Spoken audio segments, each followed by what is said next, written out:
for as long as we have these distortions in the energy sector, we are not going to achieve the competitiveness that we ought to achieve in making us the premier economy in this region. The Ministry of Energy has been failing us.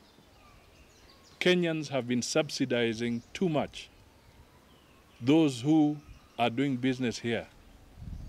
And the classic example is when the government itself, and this one we commend, that they have actually started reviewing the power purchase agreements, because these have been very expensive agreements which have made it very difficult for Kenyans to access energy.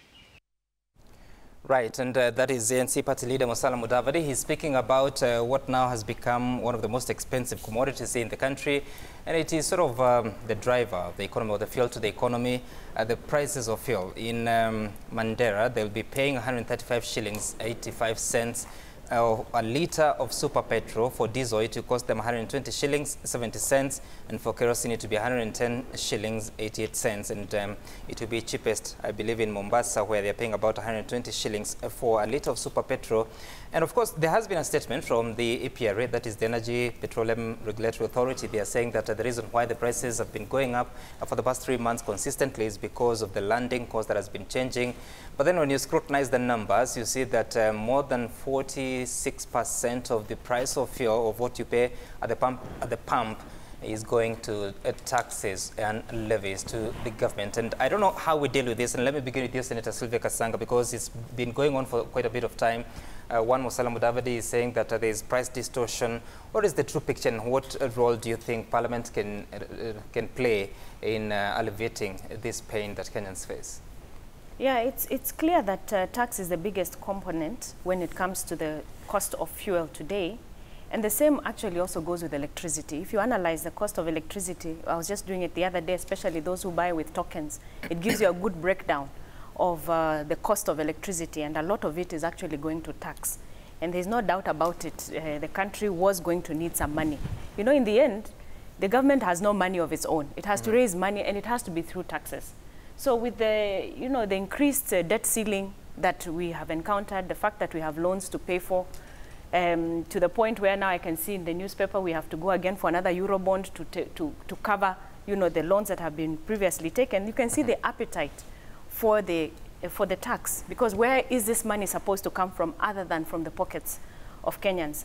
But this is really worrying because, I mean, fuel, if you look at kerosene, which is the highest fuel that is used in most of the vulnerable homes, if you look at diesel, which is used in our industries, and electricity, which has been always an issue. I think Kenyans have always complained about KPLC, which is supposed to then subsidize what diesel is doing in the manufacturing sector. Then you can see the gains, the few gains that had been made towards, you know, improving manufacturing, the Big Four agenda, are now being clawed back on. Actually, now is a big loss. Looks like we're almost, you know, moving backwards and really fast. And what's going to happen, again, Kenyans who are still recovering from COVID, or rather we are probably at the middle and the height of COVID, our pockets are really suffering right now. It looks like we have to dig even deeper. If you've gone shopping, if you look at your shopping today, even for normal consumable items, the cost has gone up. I don't know why I'm not hearing enough conversation around that, because I know the cost of shopping of basic items, milk, bread, if you look at your general shopping on a weekly basis, the cost has gone up. So that tells you we're in a dire situation as Kenyans, and increasing the cost of fuel is only going to make it worse, because now even going to work, transport, I'm sure the matatus will now come out maybe today or tomorrow. You'll hear the cost of traveling is also gone up. It all builds up. The cost of transporting goods is going to go further up. And here we are at an economy which requires a lot of support as we speak. In fact, we were saying in another forum that in this year, although the relief we had been given on tax during the COVID period was reinstated, probably at a time when Kenyans were still really on their knees. The small businesses are still really on their knees. You mean reinstated or taken away? Taken away, rather, taken away. The gains, well, the relief we had been given for pay-as-you-earn and, you know, and tax 16%, 14 to 16% was put back. So again, we are back to where we are, and businesses had not yet picked up. So the question was, what was the government going to do? What was the executive actually going to do? You know, we're expecting some major restructuring to happen in the beginning of this year to cut expenditure in a big way, because we cannot keep spending the same way, yet we don't have that kind of money. And now we are having to push Kenyans to the brim to just collect, you know, money from every source. Okay. So it is not a good thing. And leaders, we have to really sit and decide and, you know, do what is necessary for Kenyans, because at this rate, we are sinking our country even lower economically. And it is a worrying situation. Yes. Are we this helpless that, yes, EPRA has been given the mandate to regulate the prices of energy products in the country. They look at the landing cost, they look at the taxation, the margins for the people who deal in the business of fuel. They look at the foreign exchange rates and all that. But then again, ultimately it becomes a bit expensive and the cost of living is pushed up. Are we that helpless? And what can they do? What can we do, especially you who sits in Parliament? Sam, thank you. I also happen to sit in the Budget Committee. I will tell you today, actually the issues we have are basically three. Item number one is the issue of the external distortions. In this case, what has actually happened to us, very unfortunately, is the issue of COVID. The reality that the economy is no longer what it used to be. We are no longer receiving tourists. We are no longer, the hotel industry is nearly collapsing. We are spending a lot of the resources which we have in the health sector. So that is a distortion that is legitimately created a problem. But point number two, I really want to recommend my brother Musalia, but I noticed when he was speaking, he didn't come out very clearly in discussing the issue of the energy sector reforms. The truth is very simple, Sam. We negotiated agreements with people who are actually producing electricity using generators stationed in Nairobi, selling that same power to our grid, which is the Kenya Power Grid. You've always seen Kenyans talking about why is Kenya Power, which is a monopoly, never really reducing Kenya Power charges, which the ordinary Mwananchi would then benefit from. But they can't do that because these energy sector distortions which exist from the last 25, I think 30 years, and these agreements were signed by who was who then, right. And they were signed in such a manner that you could not reverse on them. I am very happy to hear Musalia say he hopes, and I hope too, that the government is finally looking at and reviewing our power purchase agreements. You can imagine, Sam, we have excess electricity. We have got power generated by the oil carriers. We are using wind power. We have got enough electricity in this country that we can actually export it. And yet our costing is unbelievable.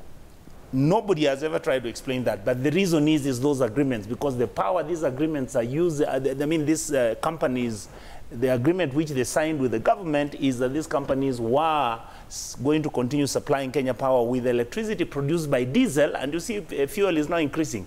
Who owns these companies? We'll just discuss that another day. Point number three, the last issue I wanted to raise. Jubilee government came in. From 2013-14, the Kenyan government, by the time they took over from Mzee Kibaki, we were having a debt of 960 billion shillings. In 5 years, our debt rose from 960 billion to 7.9 trillion. In March 2013, it was 1.79 trillion.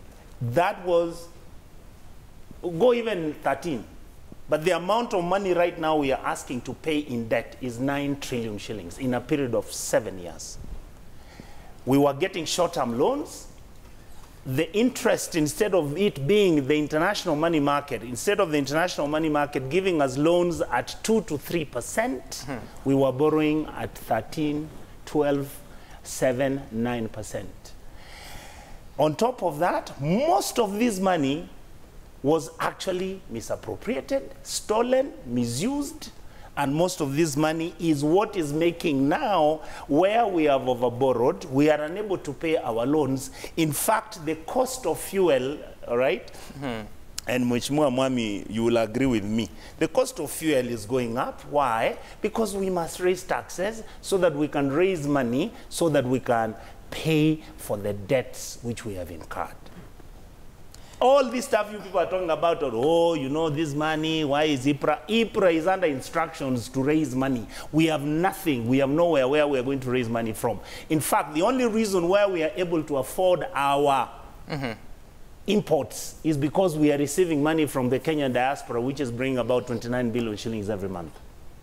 That is the only reason why we have money. Otherwise, the country would ground to zero. The only way, when you have got a debt and you want to pay it, what do? You tax your people. How do you tax them? The middle class, all of you are driving cars. All these rich people drive the Gazlas, the what? They now have to pay the debts. Where was this money going, Sam? Every constituency, most constituencies wanted tarmac roads. We are doing 460 highway, Mau highway from Kiambu to Mount Kenya. We are doing Kipevu.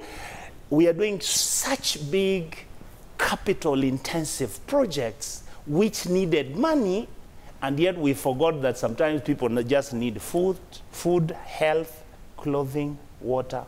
Small things, basic and, needs. and transport, and that's where we are. Okay, no, just before you go, because I can see that Senator Harold also wants to speak. If I look at the APRA statement, this is a breakdown of why it will cost you 122 shillings a litre of petrol, because the product cost, that is the landed cost, was 49.8 shillings.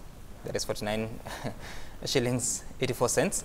The storage and distribution cost was 3 shillings 25 cents. The margins, that is the profit margins, there was 12.39 shillings, and then the taxes and levies which will be going to the government is 57 shillings 33 cents. So you can see that 57 shillings out of 122 shillings that we pay for petrol is going to government levies and taxes. I wanted us to listen to a voice by Musalia Mudavadi so that I can get to the two gentlemen who are sitting against each other.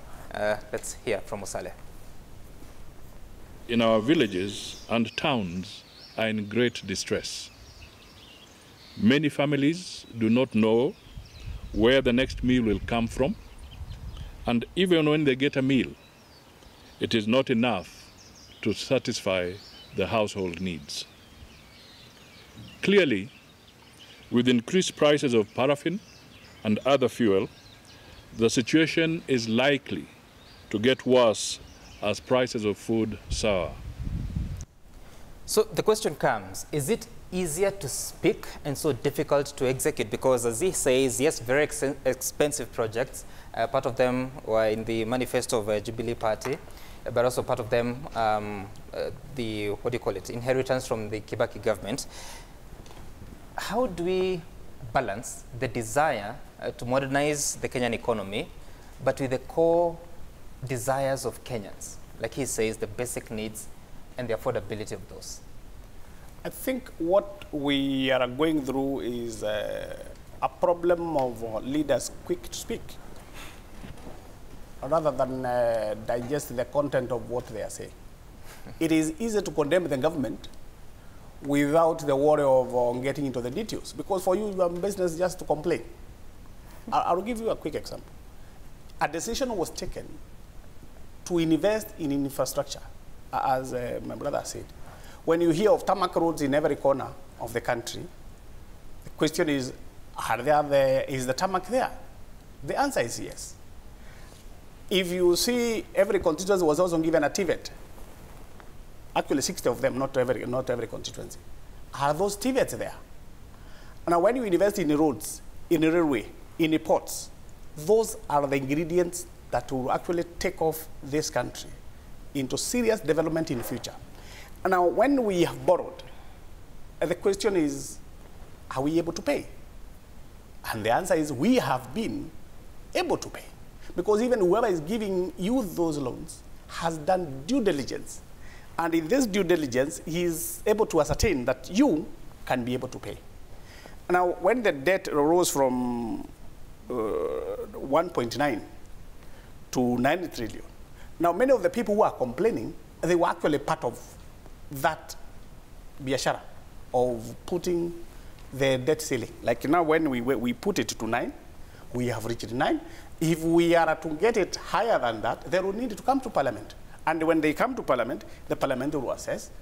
And I can assure you, when you are told about the benefits of what those loans have done, you will not complain. The only mistake, I agree with the Honorable Nyonka, is to take them on the commercial rates rather than concession loans, where the interest is actually low.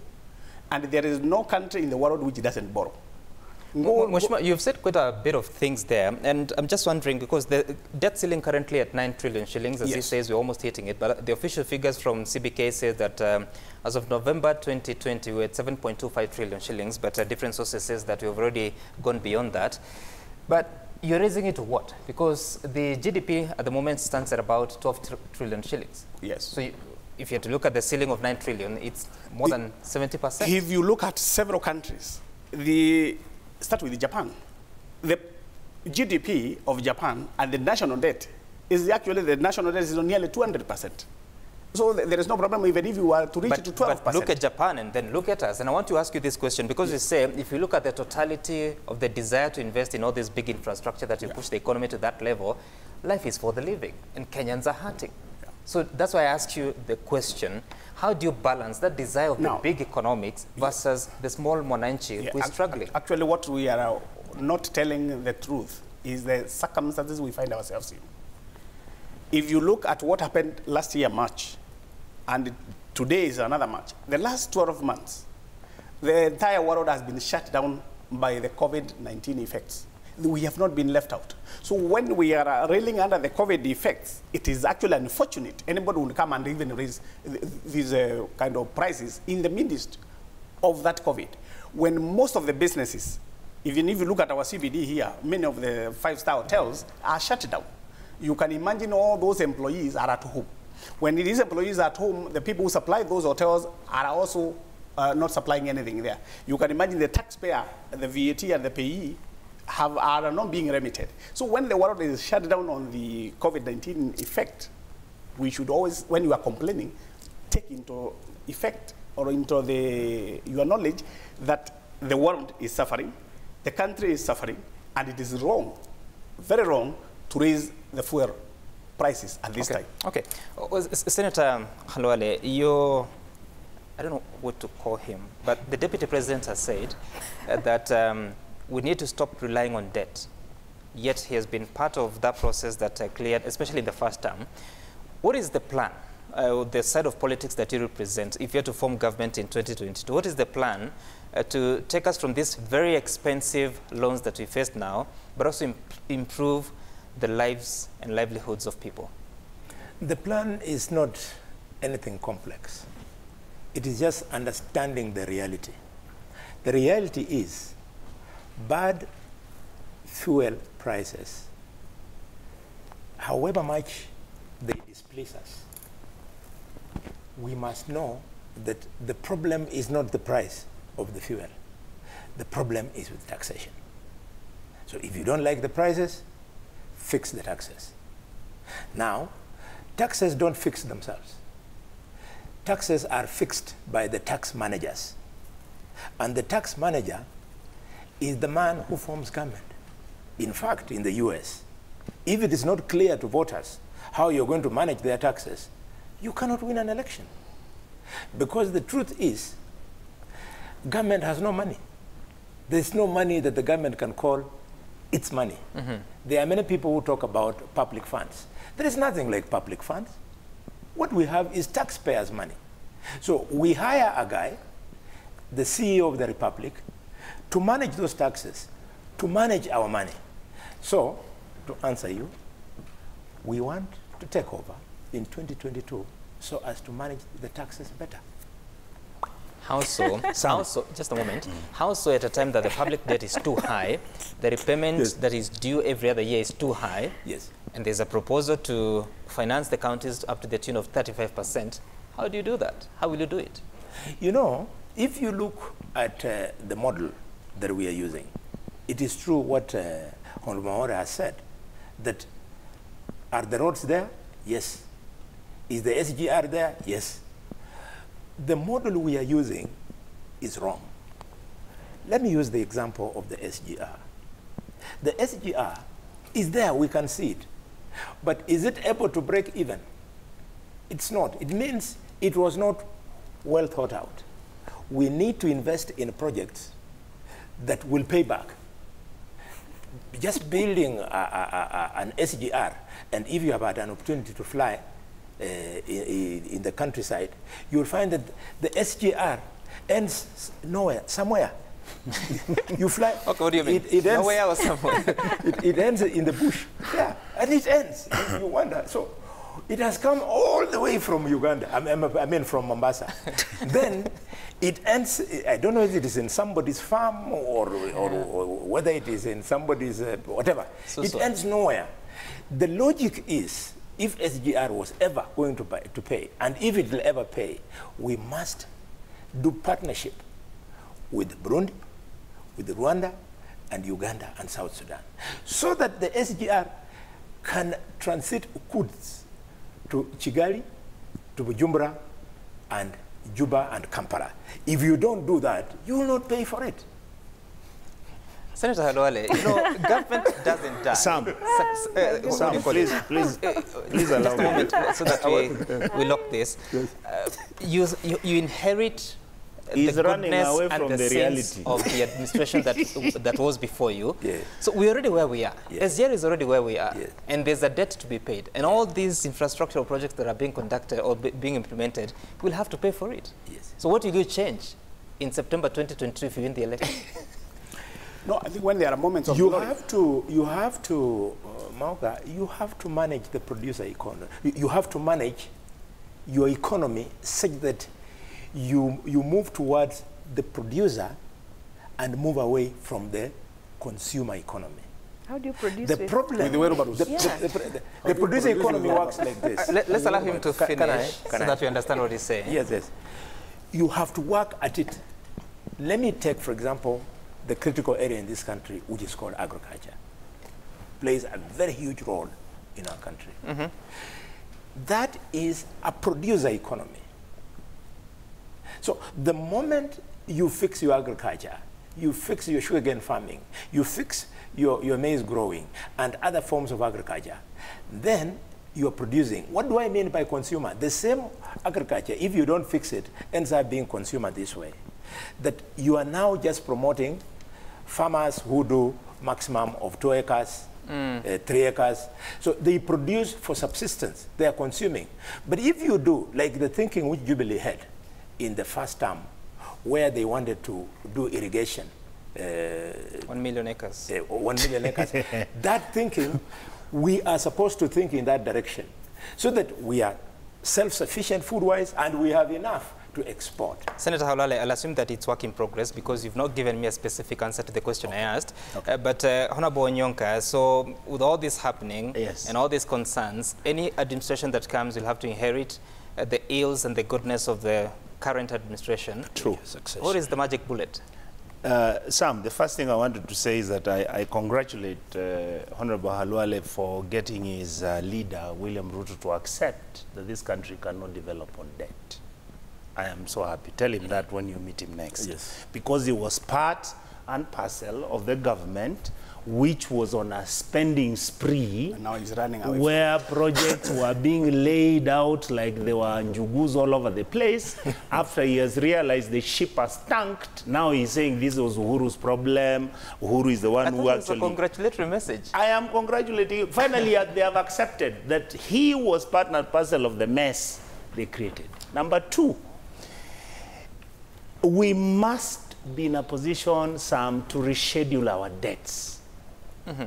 In other words, the problem that you have is on a monthly basis, we are now being asked that we must, on a reasonable basis, be able to pay up not less than 400, 500, 600. No, in fact, now we are at about 860 billion shillings a year. If that debt was rescheduled, it would then reduce down to giving about 300 billion shillings for debt repayment. Then you can actually have about another 400 which you can use for economic development and growth and investment, and then that will hopefully regenerate the economy. Mm-hmm. Number two, Boni, SGR is not the problem. SGR was supposed to have been electrified. SGR was supposed to cost 270 billion. We are at 693 billion. SGR is one of the biggest scams that ever came out in this country. And the scammers made their money. They left us with the poo-poo. We have to reconfigure whether now, and I'm willing to accept that if I was a member of parliament at that time, I am willing to accept for us to actually reborrow, make sure that SGR is electrified so that you can fly from, you can take it from Busia to Mombasa in a period of 2.5 hours. The logic is very simple. If you get a trader who's exporting his goods to Kampala and is able to receive his container in 2 hours or 3 hours from Mombasa, it makes sense for that trader now to use the SGR and to pay. Then we can repay the debt which we have. SGR is not the only problem, Sam. How many projects do we have in this country where money was borrowed? And all of these projects, the money was misused. The money was stolen. I mean, I said this a while ago and people thought I'm crazy. I said in the budget committee, Kenya is the only place where we are spending 72, Mheshimiwa Maoka, you are in that house, 72 million shillings to do a kilometer of road. 72 million per kilometer of road. Rwanda spends 13 million, Uganda spends 21 million, Burundi spends, I think, 17. Why are we at 72? Why can't we get the same contractors who are building in Rwanda to come and build here? It is because the ruling class, we who are in the political class, are the ones who are doing those roads. Is it likely to change with the next administration? Most probably, we get somebody who's half mad, like a Kagame, who can come and say the money you've stolen is now enough. We are not going to allow you to sell. You remember the Does that person exist in Kenya? God might be willing to listen to Kenyans. The reality we have as we speak, the Auditor General has been saying for the last 12 years, the amount of money that is stolen, which cannot be accounted for, is not less than 480 billion a year. How do you run a country when 480 billion shillings is being stolen?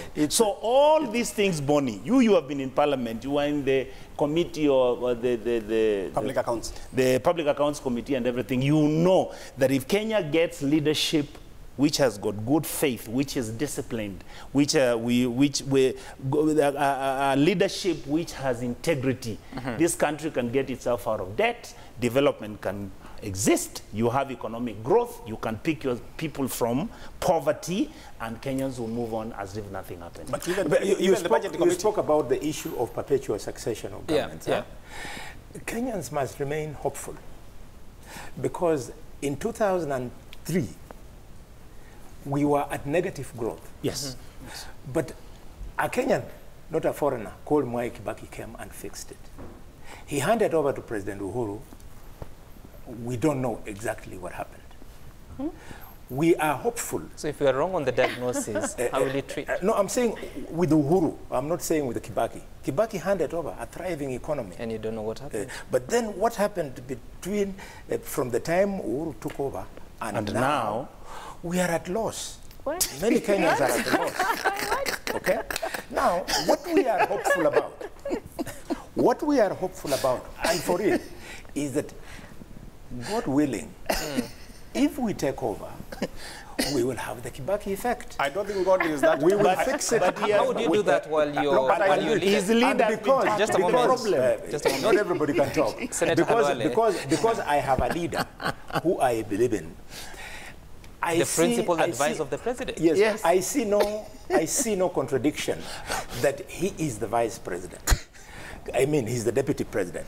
We know for a fact that as Moi wrecked the economy, Kibaki was his vice president. No, I think that did not stop Kibaki becoming a successful president.